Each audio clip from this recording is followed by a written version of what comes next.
Donald Trump just won the US elections. So I think this is a good time to step back and have a look at some of the predictions we were making about what's going to happen in the US with this election and also how that affects the rest of the world, really for the rest of this decade. So let's jump straight into this. I'm going to begin by pulling up a screenshot of my predictions for this election. So as you can see over here, right now I think we're probably on about step 3 or step 4 right now. The assassination attempt on a candidate has already happened. Both sides were preparing for legal challenges and litigation even on the day of the election itself. In fact, this is the second time that Trump has run an election claiming voter fraud and then ended up winning that election. The third prediction here, that the opinion polls will be wrong, has happened. In the lead up to this election, they were actually saying that Kamala Harris is going to win. However, in the few days before the election, it got so tight that they were saying it's almost even. But if you look at the results, Trump blew her right out of the water. It wasn't even a close race. So the opinion polls were wrong. Now, my fourth prediction, that this election will actually be rigged this time, that doesn't look like that's come out. Although it's too early to say, let's see where the dust settles on this prediction, but I'm going to put a cross on that one. Which means really we're at probably step 4 or 5 in this sequence at the moment. Next are going to be riots and protests, followed by an economic bailout or some form of money printing before the middle of next year, and then terrorist or separatist attacks. I'm not quite sure how these last 3 are going to play out, but let's just watch this space to see what happens. So that's where the energy is sitting with the election itself. Trump won, and I think it's a fair election, even though he doesn't think so. Let's have a look at what this means for the bigger picture of the world and how the rest of us should be interpreting this. Now, if you guys have seen my video series that I call the most important video series I'm ever going to make, you guys will know that my big picture thesis on what's happening with the world right now is that the industrial age is declining and that the information age is taking over, and that we're living in a period of transition between the two. So have a look at Trump's policies, especially in regards to the tariffs here. Most of the jobs that he's trying to bring back to America are actually industrial age jobs. He's not trying to create new information age jobs in America at all, which means the policies have absolutely no positive benefit for America in the long-term future. The reason I mention this is normally in a lot of my videos and the predictions I make, I don't talk about policies at all. But this one in particular, the tariffs and the trade wars and how that's going to come about, I think it is very important because I believe once Trump comes into office, he's going to do 2 things. Firstly, he's almost immediately going to start up a trade war with China or someone else. And then secondly, he's going to start kicking out illegal immigrants. In either case, that's going to lead to a period of instability. I'm going to throw up a screenshot of another video I made a couple years ago, just after Biden became president. And at that point, I was answering the question, when will America become great again? And what I noticed was that there was a pattern with US presidencies or even election cycles that seems to go on for about every 30 years. Now, if you look at that row of presidents on the right, from FDR all the way to Dwight Eisenhower, each president was a 2-term president. They were in power at least for 8 years, and in FDR's case, he was around longer than that. But then have a look at the presidents that came after Eisenhower, from JFK all the way up to Jimmy Carter. These guys were all 1-term presidents. One of them was assassinated, another guy served less than 4 years, and Richard Nixon was actually impeached at the start of his 2nd term. So that was a period of instability, at least as far as the Oval Office goes. Then following that came a period of extended stability from Ronald Reagan all the way up to Obama. All the presidents there were 2-term presidents, with the exception of George H.W. Bush. He only served for 4 years. But then again, his presidency was really an extension of Reagan's 8 years. So one way to look at it then is that those 2 presidents actually had 12 years between the 2 of them. And that brings us to the current batch of presidents. Donald Trump had 1 term initially. Joe Biden obviously is only going to have 1 term. And then comes Donald Trump's second term. Now, I count that as two separate terms here because they're not concurrent, and also because all the policies and work that Trump did in his first term, a lot of that was actually undone by Biden in his first term, which means Trump has to hit the restart button.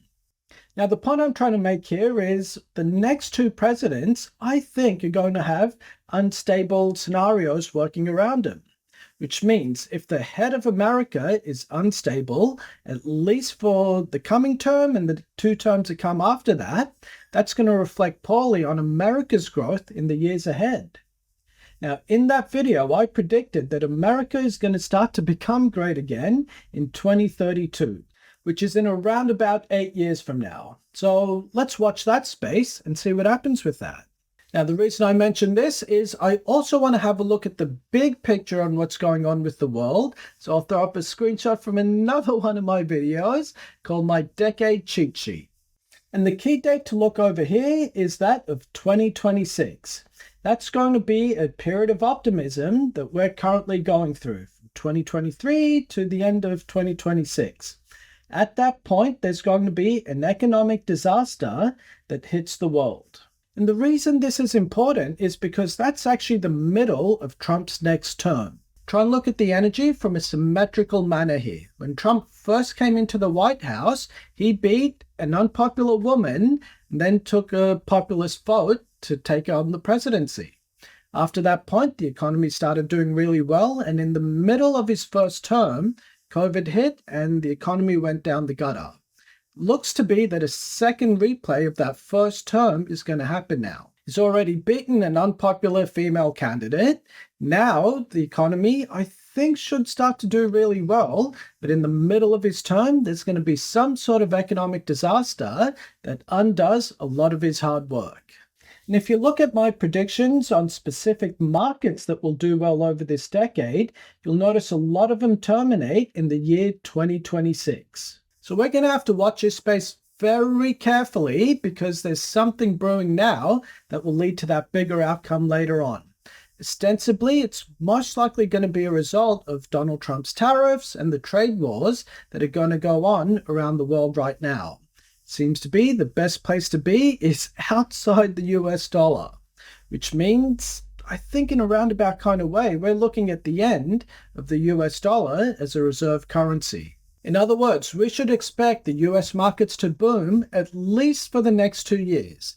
But that boom isn't going to be in a straight line. In the early part of next year, probably around about February, we should expect to see some sort of financial shock to the system as Trump gets underway with his trade wars. So watch that space closely too. Now, the other thing I do want to talk about is a prediction I've made on this channel a couple times now.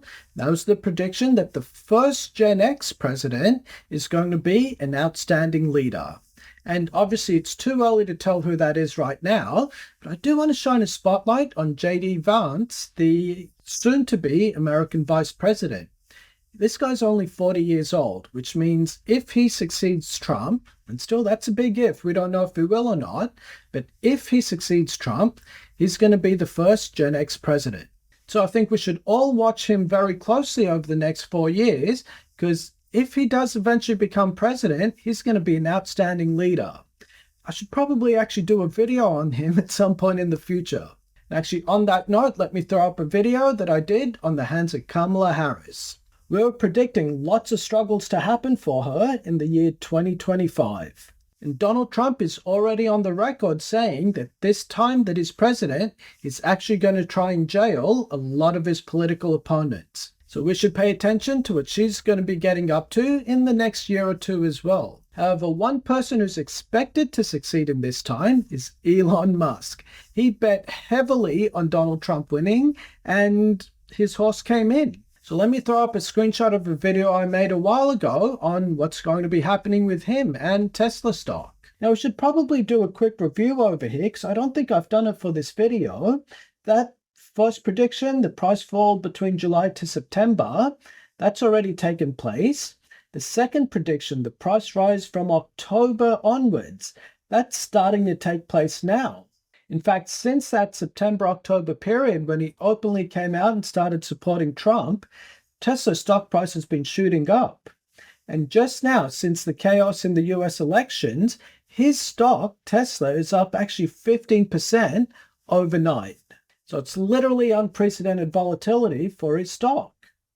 Now, I am predicting a March 2025 price rise. However, keep in mind, I just said a moment ago that Trump's probably going to start some sort of trade war in January and February. So expect a drop off at that point, and then from March onwards, it goes up. Trump's the kind of guy who's going to reward the people who are loyal to him.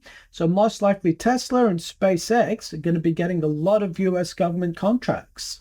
And that run-up ought to continue through May and into July, followed by the next correction in his stock around about July-August time. I'm also on the record as predicting that despite the run-up in his stock, his personal downfall will begin in April of 2025. And that may have something to do with some of these lottery vote prizes that he was giving away in the lead up to this election. I'd be surprised if Donald Trump lets him go to jail or even get into trouble for this. However, I do stand by my prediction that his personal downfall will begin at this time, even though his stock rockets up. Alright guys, that's where I'm going to end this video. Remember, the big picture here is the world will not end now that Donald Trump has been elected. The industrial age will continue to decline. The information age will continue to take over, which means our lives will continue to get more chaotic regardless of who's in office. No one president can stop the industrial age ending. No one president can stop the information age taking over. I think as long as we keep our eye on the big picture here and understand what the implications of that transition mean for the world, then we'll be okay for the coming years. I want to leave you guys with that thought. Thanks a lot.